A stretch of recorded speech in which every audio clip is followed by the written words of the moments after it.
High court uniform civil code नाफिज करने के मुतालबे वाली अर्जी पर समाअत करेगी। इससे कबल मरकजी हुकूमत ने इस पे तमाम बातें की थी और तमाम कयास आराइयां भी तेज है। लेकिन इससे पहले आपको एक बड़ी खबर दे दें, इससे पहले कि हाईकोर्ट की खबर तफसील से बताया। रामपुर से बड़ा अपडेट है। आजम खान के मीडिया इंचार्ज ने बड़ा दावा किया है। उन्होंने कहा कि इस बार ईद पर आजम खान हमारे बीच में होंगे। उनके मीडिया इंचार्ज शानू ने यह बात की।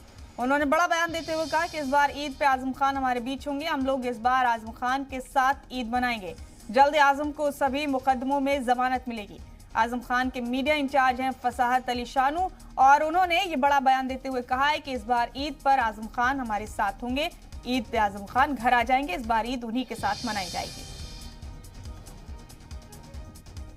फसाहत अली शानू आजम खान के मीडिया इंचार्ज ने यह बड़ा बयान देते हुए कहा है कि इस बार आजम खान ईद पर घर होंगे और ईद उन्हीं के साथ मनाई जाएगी। तो ये बड़ा अपडेट आपको दे रहे हैं। बड़ा बयान माना जा रहा है फसाहत अली शानू का। ये उन्होंने आजम खान के हवाले से बड़ी बात कही है। कहा है कि इस बार ईद पर आजम खान घर होंगे।